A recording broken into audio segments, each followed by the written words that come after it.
Hello दोस्तों, कैसे हैं आप लोग। चलिए आज हम शुरुआत करेंगे अनुच्छेद 27 को।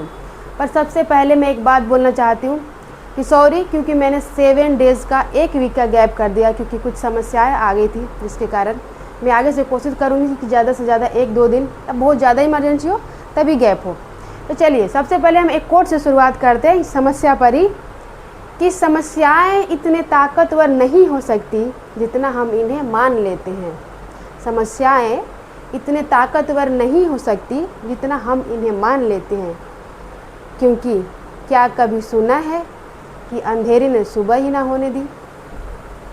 तो चलिए हम शुरुआत करते हैं अपने अनुच्छेद 27 को। समस्याएं रोक नहीं सकती हमारे आगे कामों को, थोड़ा बहुत गैप हो सकता है। ओके, तो चलिए अनुच्छेद 27 क्या है समझते हैं। सबसे पहले अनुच्छेद 27 किसी विशेष धर्म के प्रचार के लिए कर देने की स्वतंत्रता। क्या बताते हैं अनुच्छेद 27 कि जो कोई विशेष धर्म है, मान लीजिए कोई एक धर्म है, उसके प्रचार के लिए हमें कर देने के लिए बाध्य नहीं किया जाएगा। हमारे पास स्वतंत्रता है कि हम कर दें या ना कर दें। ठीक है, हम जिसको देना चाहते हैं दें, जिसको नहीं देना चाहते हम ना दें।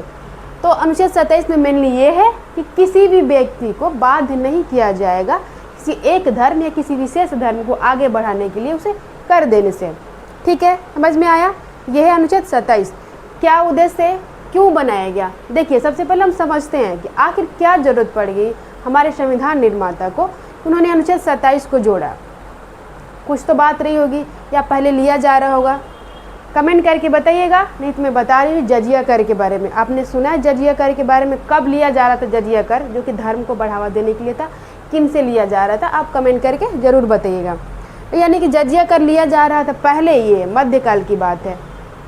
उसके बाद भी अगर अभी वर्तमान टाइम है, अभी तो हम नहीं ले सकते किसी से, तो ये क्यों बनाया गया, यानी पहले था तब ये बनाया गया।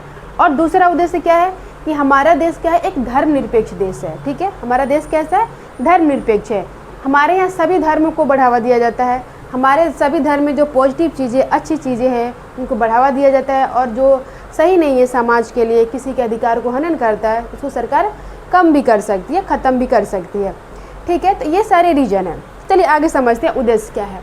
तो उद्देश्य, अनुच्छेद 27 का मुख्य उद्देश्य भारत को धर्मनिरपेक्ष सेकुलर स्वरूप बनाए रखना है। देखिए है ना, एक अभी फ़िलहाल हमारा उद्देश्य क्या है, सेकुलर, यानी धर्मनिरपेक्ष स्वरूप बनाए रहे हैं। ठीक है, हमारा देश बना रहे, सेकुलर धर्मनिरपेक्ष रहे, अभी का तो ये है। और पहले यानी कि लिया जा रहा था धर्म के आधार पे लोगों से कर, यानी बुरा लग रहा होगा, किसी को भी बुरा लगेगा कि आप एक धर्म के लोगों से टैक्स ले रहे हो, बुरा तो लगेगा।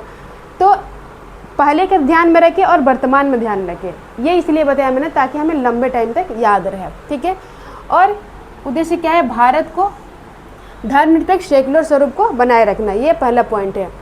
राज्य किसी एक धर्म का पक्ष नहीं ले सकती। अगर धर्मनिरपेक्ष है तो राज्य किसी एक धर्म का पक्ष कैसे ले सकती है, नहीं ले सकती, एक धर्म का पक्ष नहीं ले सकती। सरकार जनता से कर लेकर किसी विशेष धर्म के प्रचार के लिए खर्च नहीं कर सकती। यानी सरकार जनता से मान लो कर ले ली, टैक्स ले लिया और किसी एक धर्म की प्रचार करी, ये भी तो गलत है, नहीं करना चाहिए। तो ये सारे रीजन थे जिसके तहत अनुच्छेद 27 बनाया गया। हमें याद रखना एग्जाम के पर्पज से कि अनुच्छेद 27 में क्या है। ठीक है, बट इतना सारा बताना पड़ा ताकि हमारे दिमाग में लंबे टाइम तक याद रहे।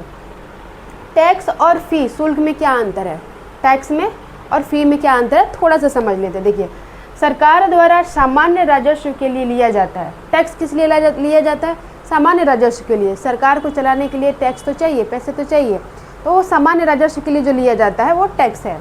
तो अनुच्छेद 27 टैक्स पर लागू होता है, अनुच्छेद 27 इस पे लागू होता है। ठीक है, कि जो ये राजस्व के लिए जो लिया जाता है टैक्स, ये अनुच्छेद 27 के तहत बोला गया कि अब नहीं ले सकते जनता से। बट फी है, शुल्क है, ये क्या है, किसी विशेष सेवा के बदले लिया जाता है। फ़ी कब लिया जाता है, जब कोई विशेष सेवा दिया जाता है तब लिया जाता है, या फ़ी पर लागू नहीं होता। कहने का मतलब इतना ही है कि जो अनुच्छेद 27 है ये फ़ी पे लागू नहीं होगा, यानी फ़ी लिया जा सकता है। अनुच्छेद 27 जो है ये टैक्स पे सिर्फ लागू होता है कि आप टैक्स नहीं ले सकते, फ़ी ले सकती है। चलो एक उदाहरण से समझते हैं।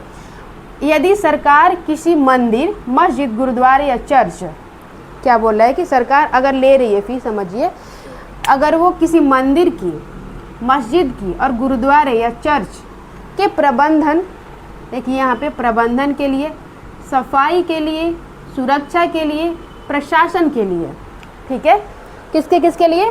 मंदिर, मस्जिद, गुरुद्वारे, चर्च, प्रबंधन, सफाई, सुरक्षा या प्रशासन, इन सारे के प्रबंधन, सफाई, सुरक्षा या प्रशासन के लिए फ़ी लेती है, तो यह अनुच्छेद 27 का उल्लंघन नहीं माना जाएगा। ये अनुच्छेद 27 का उल्लंघन नहीं माना जाएगा। क्यों? क्योंकि इनके प्रबंधन तो करना पड़ेगा ना, कोई भी संस्था, उसे हमें प्रबंधन करना पड़ता है, उसको प्रबंधन के लिए हमें पैसे लगते हैं, उसके लिए तो हमें लेना ही पड़ेगा, ठीक है। तो ये फ़ी में आएगा, ये फ़ी, ठीक है। और ये अनुच्छेद 27 का उल्लंघन नहीं कर रहा है, इसको नहीं मानेंगे कि अनुच्छेद 27 का उल्लंघन हो रहा है, क्योंकि यह धर्म के प्रचार के लिए नहीं बल्कि प्रशासन के लिए है। ये किस लिए है? धर्म के प्रचार के लिए नहीं है बल्कि प्रशासन के लिए फ़ी है। जैसे समझिए कि जो मंदिरों में जो वीआईपी दर्शन होते हैं उनको ज़्यादा पैसे लगते हैं, वो तो अलग मैटर है कि क्या वीआईपी दर्शन होना चाहिए, नहीं होना चाहिए, सही है, गलत है, बट जो वीआईपी दर्शन के जो पैसे लिए जाते हैं वो फ़ी में आते हैं, वो टैक्स में नहीं आते हैं। तो कमेंट करके बताइएगा आपको ये वीडियो कैसा लगा। धन्यवाद।